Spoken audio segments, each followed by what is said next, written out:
Gather round, children, lend me your ears. Long ago, in the far-off land of Ready-Made, at the base of the Happy-Go-Lucky Mountains where the flapdoodle grows wild, lived a tribe of people called the Doasyoulikes. These Doasyoulikes lived very much such a life as those jolly old Greeks in Sicily who had no need to work. Everything the Doasyoulikes could ever need in that land came ready-made in their hand.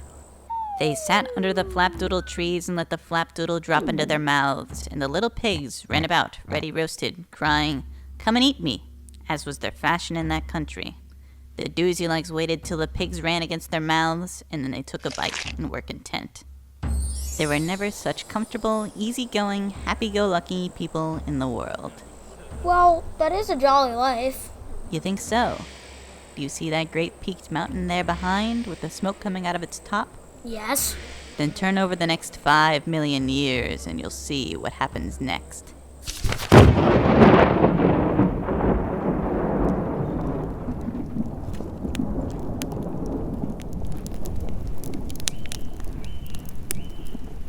You see what comes from living on a burning mountain. Oh, why did you not warn them? I did warn them all that I could. I let the smoke come out of the mountain, and wherever there's smoke, there's fire. But they did not like to face these facts, my dears, as very few people do. And when folks are in that humor, I cannot teach them, save by the good old birch rod. Look how over the next 5 million years the Doasyoulikes remained here, doing as they liked as before, as they were too fat and lazy to move away from the mountain. All the flapdoodle trees burned up, and all the roast pigs were eaten. So the Doasyoulikes had no choice but to live very hard on nuts and roots which they scratched out of the ground with sticks. Oh, look how mean and nasty they're all getting. And they'll get nastier still. For to endure such limited conditions, each Doasyoulik prioritized their own survival. The fabric of community broke down, and the Doasyoulikes as a species exited the kingdom of men and returned to the wild kingdom of animals. Through the processes of selection and competition over millions of years, their bodies morphed to reflect their basest sensibilities.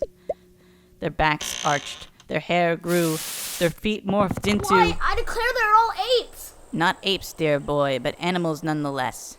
They are more like the common species that ancestrally unites mankind with its fellow great primates. Indeed, through their selfishness and disregard for their environment, the Doasyoulikes made their evolutionary clocks run backwards. Now, animals, their brains do not permit any of them to think or speak, even if they did have the capacity for language.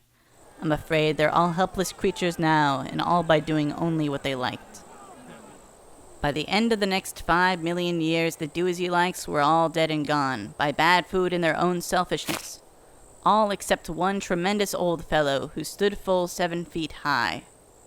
One day, a famous hunter from a far-off country tracked down and trapped the poor creature.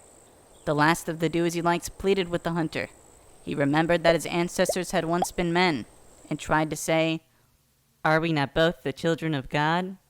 But the beast had forgotten how to use his tongue, so all he could let out was a desperate scream.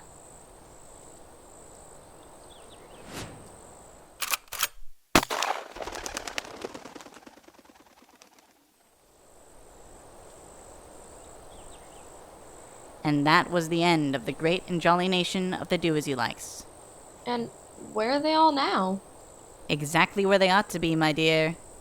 You see, folks say I can make beasts into men, by circumstances and selection and competition and so forth. But let them recollect this, that there are 2 sides to every question. And if I can turn beasts into men, I can, by the very same principles, turn men into beasts.